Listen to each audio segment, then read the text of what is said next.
Good Sunday morning. Welcome into Weekend Recharge. I'm LaRosa. And I'm Julie Martin. Paul Goodlow is off today. And did you know Christmas Eve? Yes, it is 1 week from today. It is crunch time, everyone. So we've got everything you need to help you get ready for that big day. The weather going to play a huge role as you finalize all. The snowmobilers, they love it, right? The UP, beautiful area up there, and plenty of snow to play with.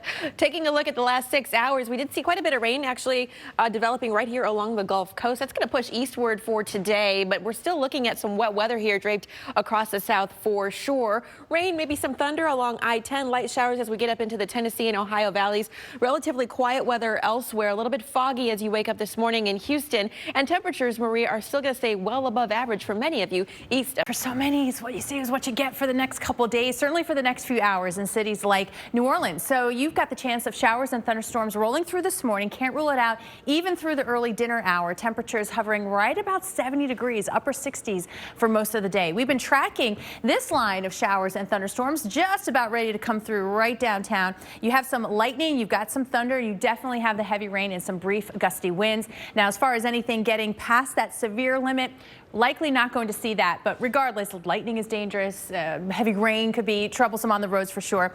But all the best instability, we call it CAPE, offshore right now. So we're not looking at a high severe threat. With that said, you have to be prepared, right? We have showers already into Nashville, Huntsville, and Birmingham, Tupelo. You can see it rotating through Missouri. That is all tracking off to the east. So some of the cities dry right now, Montgomery, Atlanta.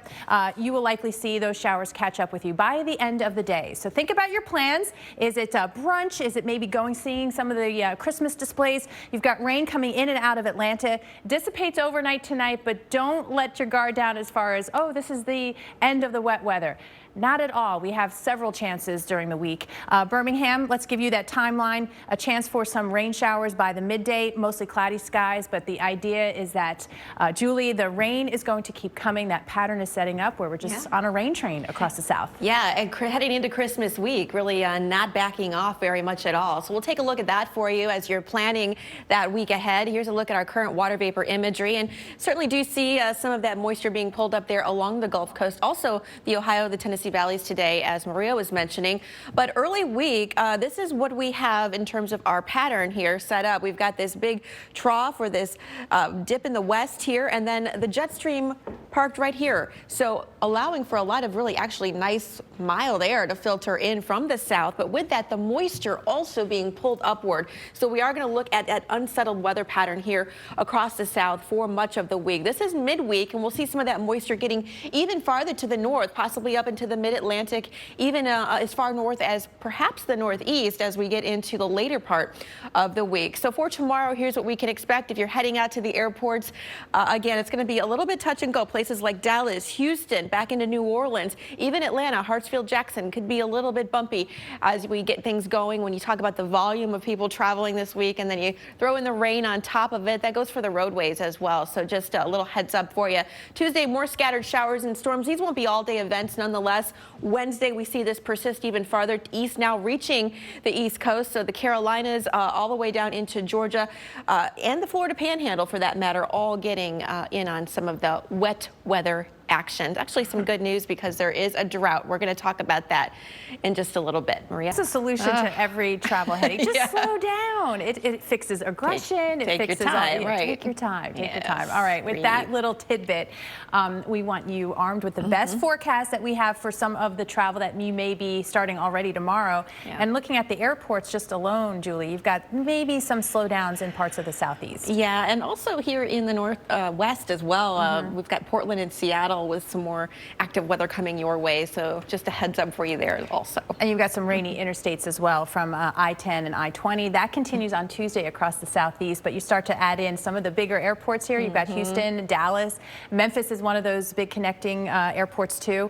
You could see some weather-related delays there. Still in the Pacific Northwest, dealing with the same trouble there as well for Portland and Seattle. And then you factor in the volume as well. Right. And so many more people traveling this week trying to get a jump start on the holidays. So. All right, we get to Wednesday. The good news is a lot of the Northeast airports in good shape. I know a lot of the schools in the Northeast go straight until Friday, so you may not have that initial push, but a lot of schools are out as early as Wednesday across, I know, Atlanta, and you have a big rush there. So you've got volume and weather. That could be kind of a mess. That goes for the roads, too, if you're out there traveling. I think most people, I believe, travel by car during this holiday. Denver could get some active weather coming in on Thursday. You may like that, though. It's probably going to be some snow piling up there for you. Las Vegas, another place we're watching. And then take a look at Friday. Too many of those yellow dots on the map, I think. And a lot of highways impacted, too. All right, heads up on Friday.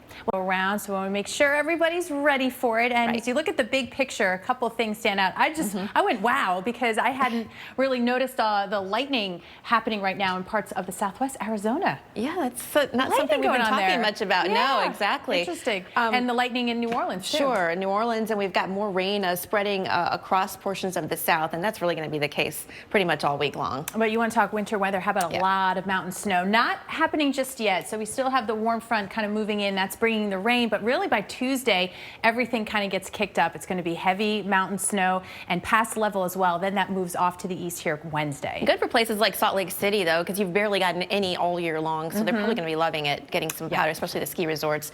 This is a look at Thursday. Concerned about that messy mix there in the upper Midwest, and that's likely continuing on in through Friday as well. Places like Detroit, back over to Wisconsin, right on the verge of Milwaukee. You could be dealing with kind of messy weather, particularly for travel, Maria. Right. Could be a mess. And even if it wasn't going to be a lot of snow, those places on the map, you know it's going to be busy on Friday.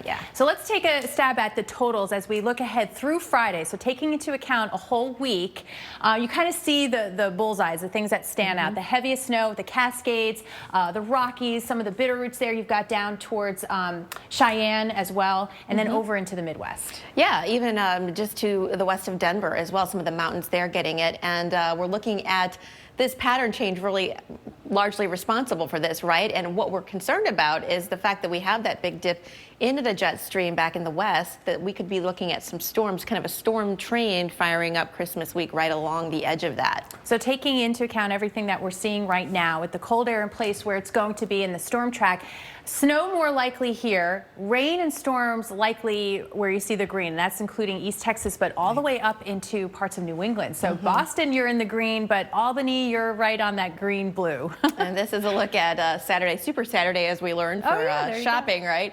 Could be a little bit messy here in the Midwest, places like Ohio, back up into upstate New York, and rainy here again across the south. So definitely could slow you down, and then we get into Christmas Eve. And it really is that I-95 corridor down through the Gulf Coast that's going to be wet. Otherwise, much of the rest of the country going to be quiet, and that includes on Christmas Day, except for the East. Gets a tough job. All right, the Giants have a tough job against the Eagles. They're 11-2. Giants 2-11. East Rutherford today kickoff at 1 o'clock. Looks pretty good weather-wise, though. Tailgating, everything. Just gonna be a little bit cold out there. That's about it. All right, let's take you now to Jacksonville. Warmer, sunnier with the Jaguars against the Houston Texans. Winds will be light as well. No precip, no problem. All right, what about Pittsburgh? We've got the Patriots and the Steelers.